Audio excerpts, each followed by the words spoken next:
Hey guys, today we're going to be taking a look at the RTX 4070 Super in 21 by 9 ultra-wide 1440p. The card we're going to be using is the MSI Ventus 2X OC. 2X just being two fans and there is a factory overclock. Not the highest end 4070 Super out there, but as you'll see throughout the testing, it does perform as expected. The card does have 12 gigabytes of VRAM at GDDR6X. It originally MSRP'd for $600 back in January of last year. We're pairing it with the 9800X3D, and when looking at the direct competitors, it's a little tricky right now, honestly, just due to the fact that a lot of the cards at this price point, the newer cards, especially the 5070 Ti, the 9070 XT, the MSRP that we were given at launch is not necessarily what you can get the card at now. For example, $600 for a 9070 XT, that's a very, very hard price to come by for that particular card. The other thing you're going to want to keep in mind as we go through this test is if you already have a 4070 Super, great. This test will show you kind of what to expect at this resolution. If you're looking to buy one, it does have 12 gigabytes of VRAM, which today, right now, is okay. However, that 12 gigabytes in a few years from now, if trends continue, could be borderline as far as whether or not it's okay. So you may want to consider that when it comes to, comparing it to some of these other cards with 16 gigabytes of VRAM. My opinion, if the current trends, that the way things are going and games just, chewing through VRAM like crazy, you may want to future-proof your hardware a little bit by going for a 16 gigabyte card. But this card, I was able to get this particular card $500 on the used market about a month and a half ago. So $500 when you compare it to some of the 16 gigabyte cards that you see on the side here. The 7800 XT is similar. It's probably about $100 more than the 4070 Super, also on the used market now. But the 16 gigabyte cards that you see, the 5070 Ti and the 9070 XT, those are much closer to 900 or even sometimes $1,000 cards. So it's just something to keep in mind when we're looking at MSRPs and the VRAM. But as you'll see in the testing, the VRAM of 12 gigabytes, it doesn't ever bottleneck us throughout this testing, but it comes close enough to make me kind of consider the fact that I could see a future where 2 or 3 years from now, that 12 gigabytes is no longer enough and it is creating a bottleneck. So just something to keep in mind. But let's go ahead and hop in and see how the 4070 Super performs. 21 by 9 ultra wide 1440p or 3440 by 1440. Thanks.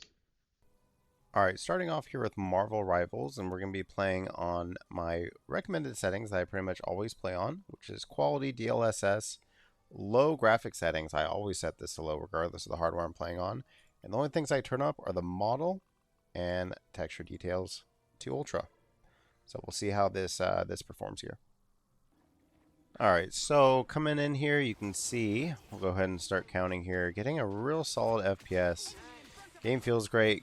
Game looks great. Of course, the DLSS has really come a long way, and oftentimes, even if you're on quality DLSS as opposed to ultra quality, you still, sometimes it's really tough to feel the difference. And the reason I turn the settings down a game like this is typically just because this game looks good as is anyways, and you really don't want to sacrifice performance for looks in a game like this. It's really most important that you're kind of giving yourself the best chance to succeed. So yeah, so far so good. Really good frame rate here. We'll go ahead finish this match off here, keep counting, and we'll see where we end up at.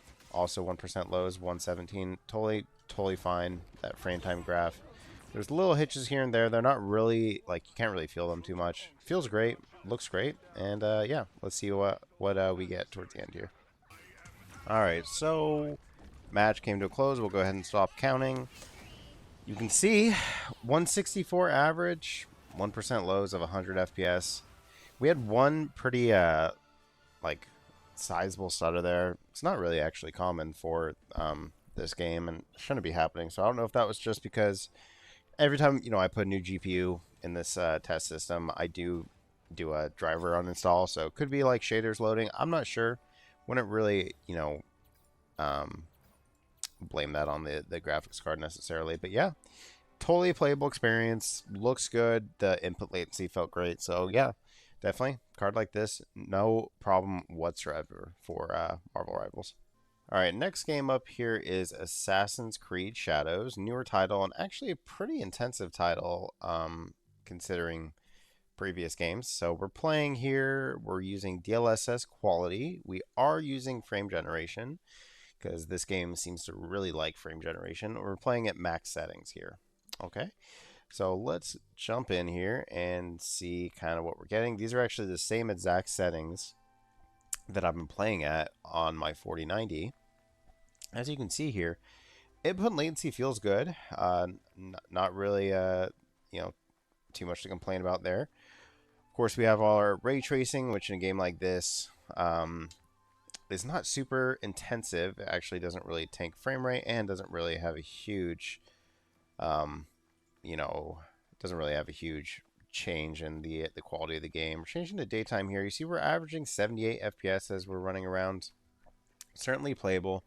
Game like this, really you're looking for 60, and you could dump down some settings and get a higher refresh rate experience, but averaging 75, and so long as the frame generation doesn't bother you, which to me on a game like this, I don't mind it at all. The input latency is not bad whatsoever, and yeah, it feels great, looks great. It's one of the better looking games of the past few years in my opinion.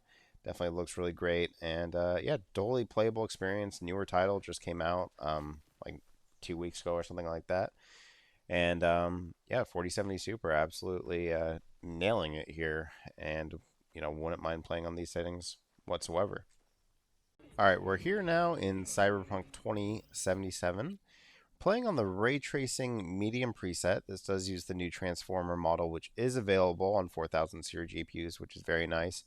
We are using frame generation here, DLSS frame generation, another huge benefit of this card. And the only thing I'm going to adjust here, and this is more personal preference, is just motion blur set to off. And so you can see we're getting 100 FPS average. So we walk around here. The most intensive thing you could really do in Cyberpunk is just driving around, loading in new areas. You can see our VRAM limit. We're still under our threshold, but we're kind of close. So definitely something to keep in mind.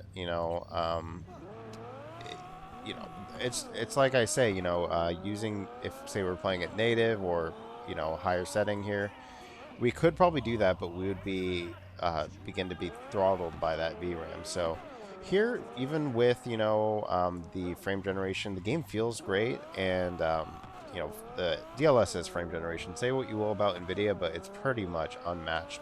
The game looks phenomenal. It's populating the screen well. You see, we do have our frame time graph is a little finicky. That's large part due to the frame generation. It's not totally accurate to the actual experience of playing the game. 1% lows, 43, not amazing, but again, a lot of that is the frame generation, and what's more important aside from the 1% lows is just how the game feels to play, and the game feels great. You see 103 FPS average. I definitely would not mind playing this game at all like this. Typically frame generation, I feel it a lot in FPSs, I feel it a lot in competitive games, driving even. Of course, not a competitive game, but this is an FPS. Pretty much the two main things you're doing in this game are driving and, I guess the only two things you can really do is drive and walk around. So, walking around everything, obviously the ray tracing looks phenomenal. It looks absolutely gorgeous. And yeah, totally, great way to play the game, in my opinion. This is, a really great game to showcase some of those NVIDIA features. Of course, Cyberpunk's pretty agnostic when it comes to the features it supports. You can pretty much max out everything. Now, I do see some jaggies far away on certain things, like maybe hard to pick up, but the road over here, when we zoom in, that yellow line, it kind of looks a little finicky from here. Using some of that DLSS kind of does not really help that situation necessarily, but the transformer model is really, really impressive. So the game looks great, and it pretty much holds above 100 FPS. We're averaging 104. Walking around here, you can see these amazing reflections. The wet ground just looks phenomenal. some weirdness going on. Like you can see when we zoom in, some of those reflections go away. That's more the game than the graphics card, but yeah, looks amazing, and certainly wouldn't mind playing this game on this card whatsoever. So far, to be honest with you, as the 4090 being my main daily driver card as of now, while I wait for my 5090 to come in, which I will be testing, um, it's pretty amazing what you can get for like a quarter of the price or a third of the price of cards like that. Looks great. If you told me this was my 4090, I wouldn't, be mad whatsoever. So, yeah, great performance on Cyberpunk. Obviously an older game, but still, when you max everything out, still a pretty intensive game. And the last thing I'll do here, just to show it, is just maxing out the graphics. So let's do ray tracing overdrive here. We're going to leave on our frame generation. Of course, we don't have 2x or 4x like you might on the 50 series cards, which would be a benefit of a card like the 5070 that we looked at the beginning. Again, turn off motion blur. We'll see. Is this even playable? And it is. Wow, look at that. So with frame generation, holy cow, that's really, really impressive. So this is with full path tracing, which is absolutely, crazy setting. You can see we're still getting playable frame rates here. The game looks incredible. And this is with auto super resolution. So let's see what it's on. Let's put it on quality. See where that puts us. So quality puts us around the 60s, just standing still, of course. Doesn't feel great. If you're at 60s with frame generation, that's not a great experience. But even on this new model, performance, super resolution still looks really great.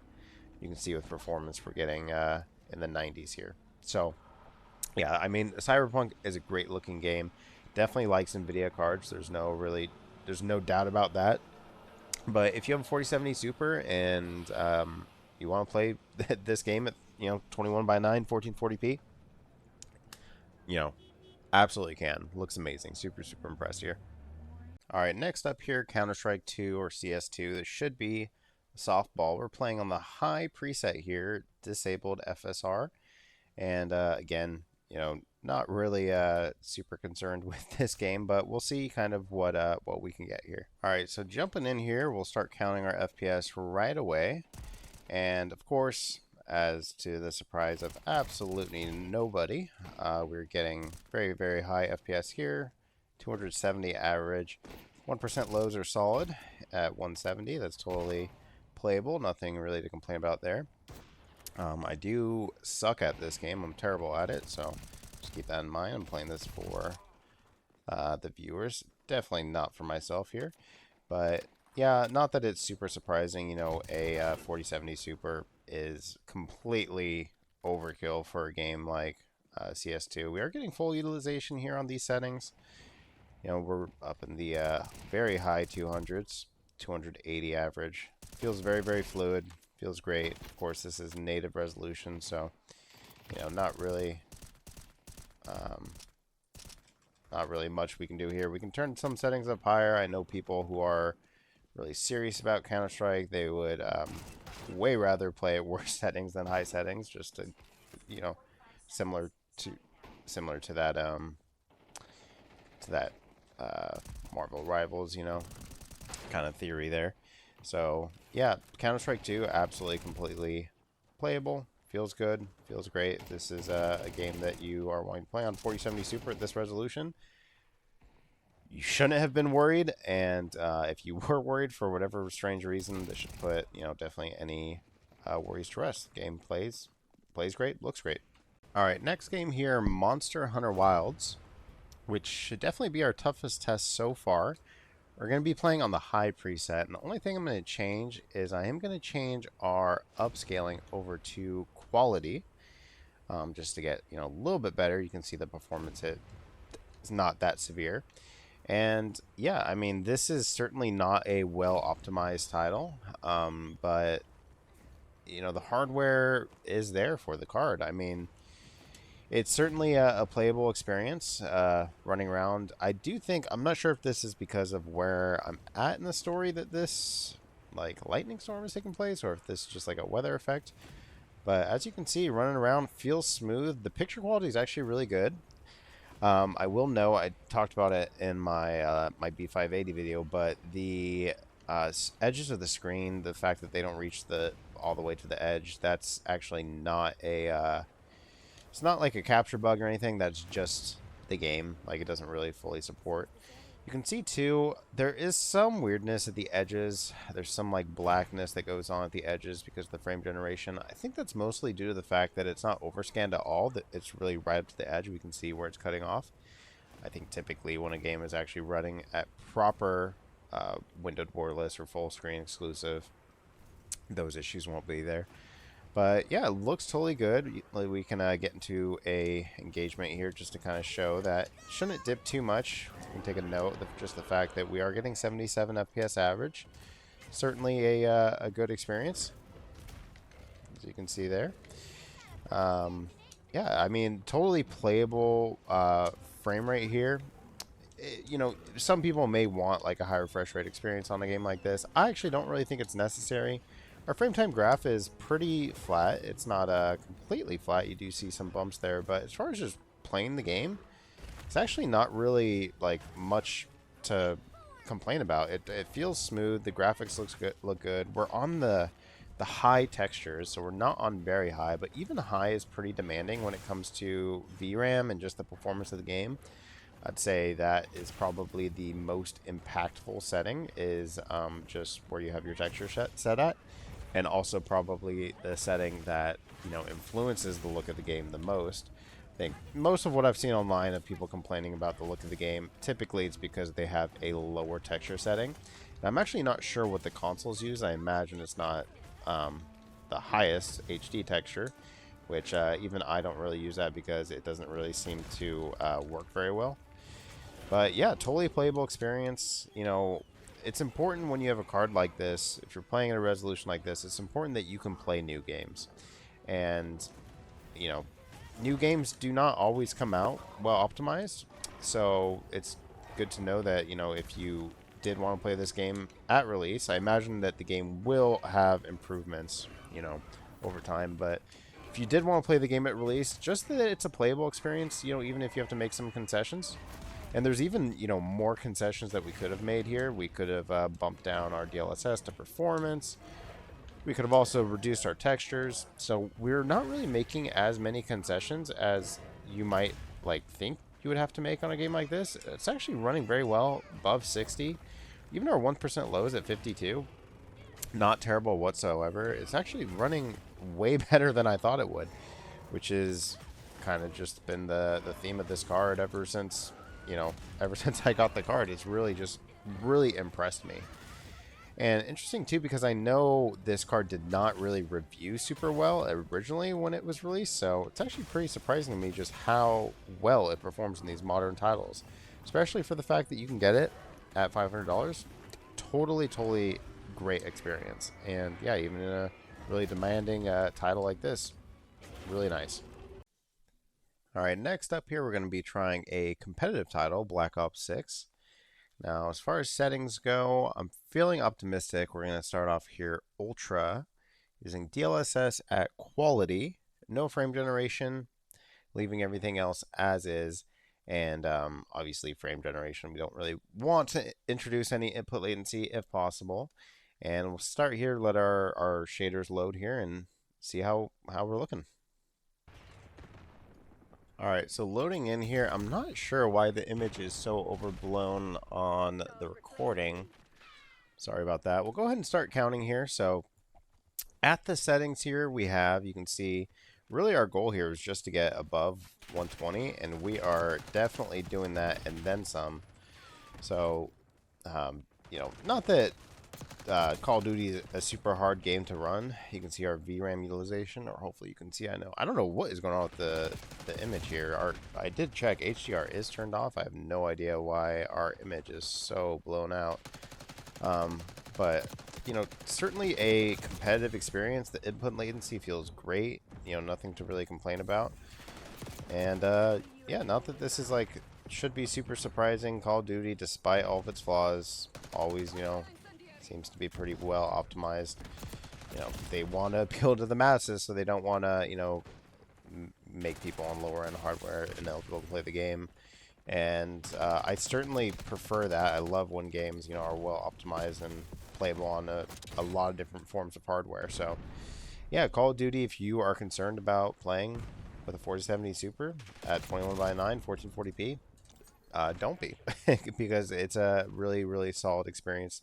Game looks great, feels great, super snappy. You can see our frame time graph flat as fuck. It is so, so flat. So certainly a super, super smooth experience. Probably, aside from Counter-Strike, probably the smoothest experience that we've encountered so far. So yeah, definitely a really good experience here. Alright, next up here we have Marvel's Spider-Man 2. I'm going to show you two settings here. So to start off here, we'll stop counting for a second here. Start off here, we are on the very high preset with ultimate ray tracing. Okay, DLSS frame generation and DLSS set to quality. Now, as you can see, if we start counting here, going through here, it's certainly a playable frame rate. It's even higher refresh rate. We're getting 73 average, totally fine. And, this may be how you choose to play, and it's, totally serviceable. Now, the thing is, for a game like this, I think that, when you're moving fast, much like, driving games, things like that, I really do personally prefer higher frame rates, and especially for a game like this, where, in my opinion, the DLSS, or the ray tracing implementation, in my opinion, is not super transformative. I don't think it's actually worth the performance hit. So as you can see, we're getting like 80 average right there in a fight, probably closer to 70. I was playing around a little bit a minute ago, and I did even get a dip beneath 50. So for this, I would actually turn ray tracing off. Now, this is a very much a your mileage may vary situation here, because I know many people probably, do want that ray tracing on. But as you can see, the difference that we have here is pretty night and day. Where we were getting like 80 to like 60 to 80 in that range. Now we're getting 129. And in my opinion, it's actually not really that different of a visual experience. Now, if you land against, come up to a building and land against a window like this, yeah, you're not going to be able to see your reflection. But in my personal opinion, it doesn't really matter if you are sacrificing that much performance.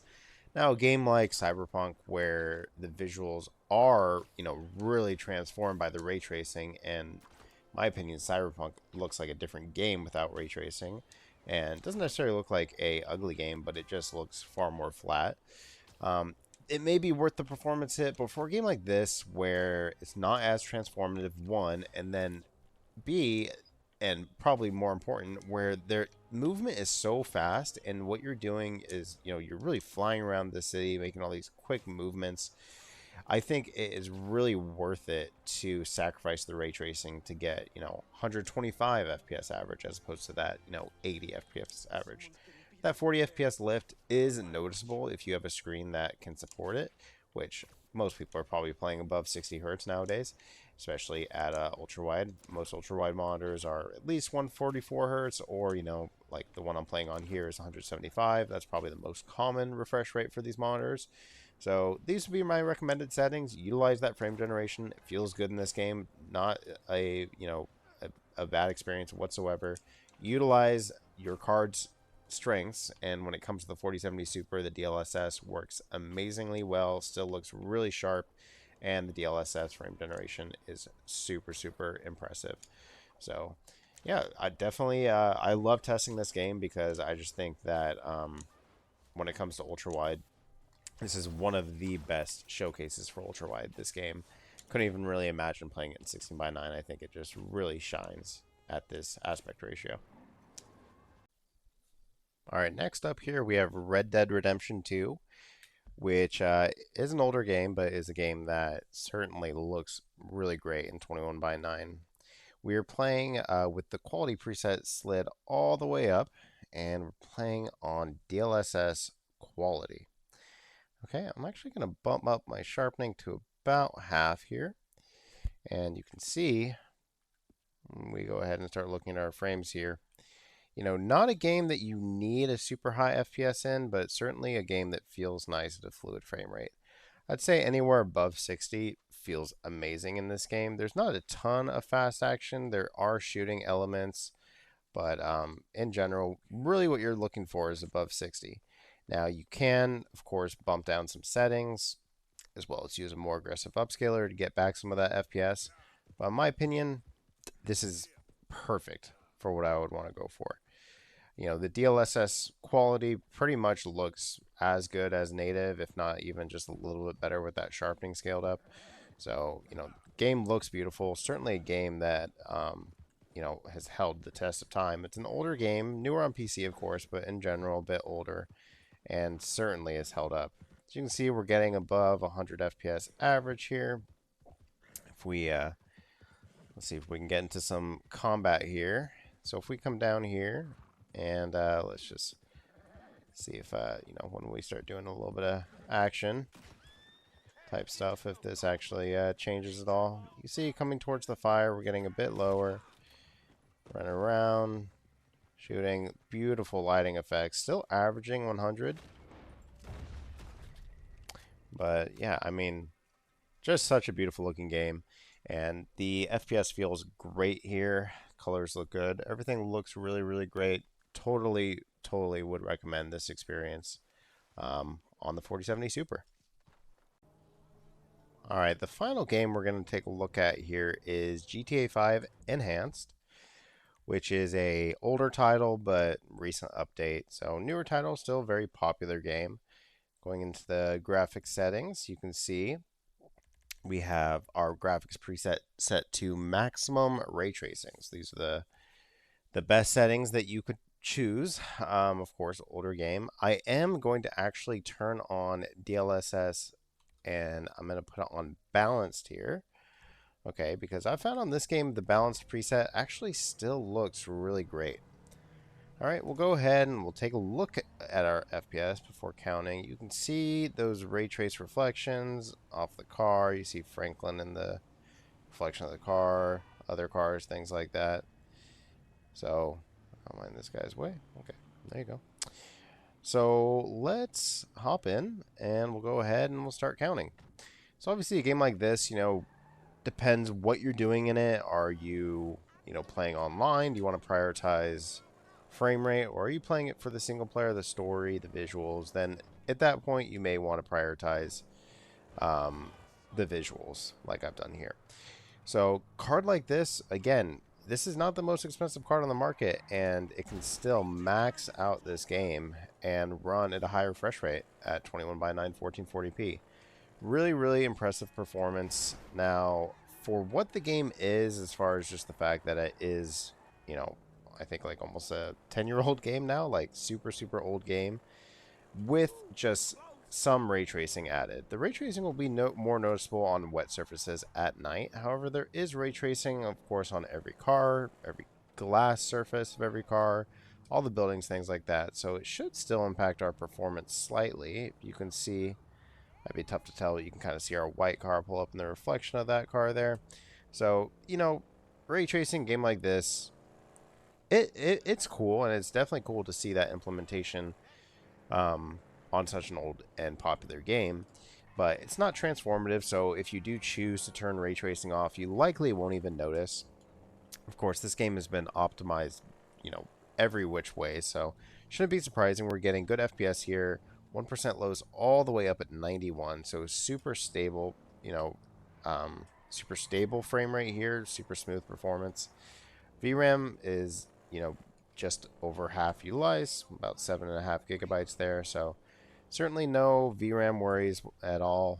And yeah, the game looks good. We're using the highest textures. If you've only ever played GTA 5 on console, never gave it a whirl on PC, it's certainly a pretty impressive showcase. And we can go over here, take the Z-Worms route, go through here. But yeah, I mean, it's certainly a really impressive game here. And yeah, no complaints whatsoever.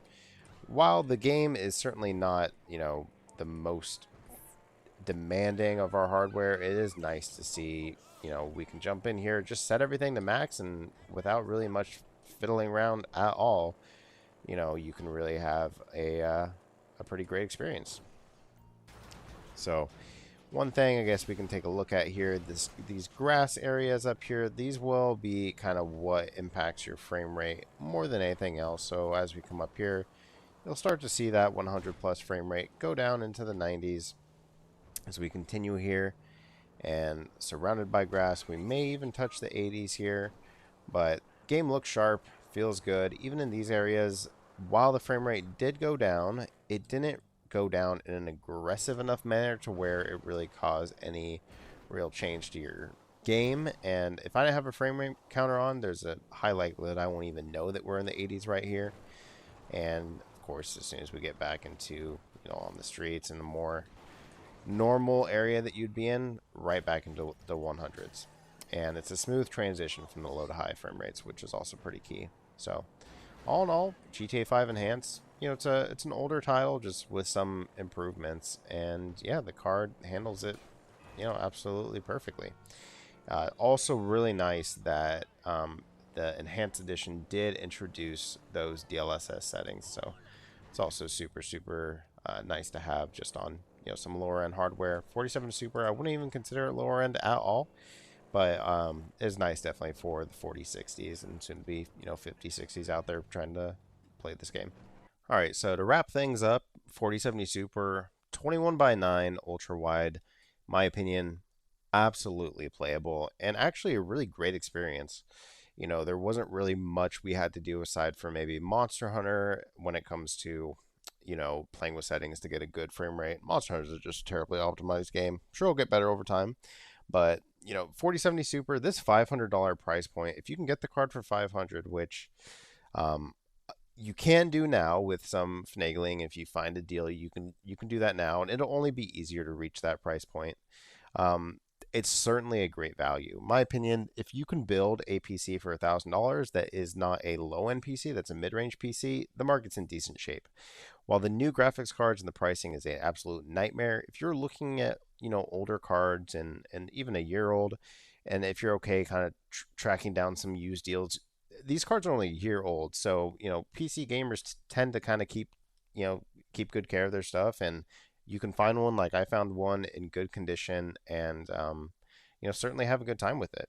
And cards like this $500 price point, as someone who does go for the higher ends, I have a 4090 and I have a 5090. I've tried like in the mail right now coming to me. When I play cards in this price range, it really shows me like, there's a lot of these games, Marvel Rivals, Counter-Strike. If you just swapped out my 4090 for this card, I wouldn't even notice the difference. I would think I'm playing on my 4090. So the value at $500 on some of these cards is out of this world. So good. And the decision will be which $500 card do you get? Do you get the 4070 Super? Do you try your luck getting a 5070? Do you try to find a 9070 at MSRP or a 9070 XT at MSRP? So those are the kind of considerations that you're going to have to make. But regardless of what you pick, all of those cards, from my experience, perform very well 21:9. And the only consideration, which I mentioned at the beginning, is the VRAM. VRAM 12 gigabytes right now is totally fine, but as we've seen just over the past 3 or 4 years, that VRAM allocation seems to go up bit by bit, and I could very easily see a future where in 2 to 3 years, when new consoles come out, that VRAM 12 gigabytes being a bottleneck in a lot of situations. So one thing to keep in mind, at 12 gigabytes could become an issue down the line. 16 gigabytes is better for future proofing, in my opinion.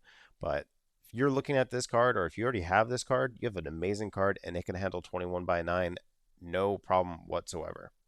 All right, guys, take care. Hope you enjoyed. I have another few videos I'm planning on doing. I have a 5070 Ti. I want to do one for the 4090, 4060. And when I get the 5090, I definitely want to try that out. I also have a 5080 Founders Edition I want to put through its paces here. But I'm more interested in kind of getting through some of the lower gen cards to see, what we can kind of get. Also have a 1080 Ti that I do want to put through its paces. So anyways, stay tuned, guys. Appreciate it. Take care. Thanks for watching.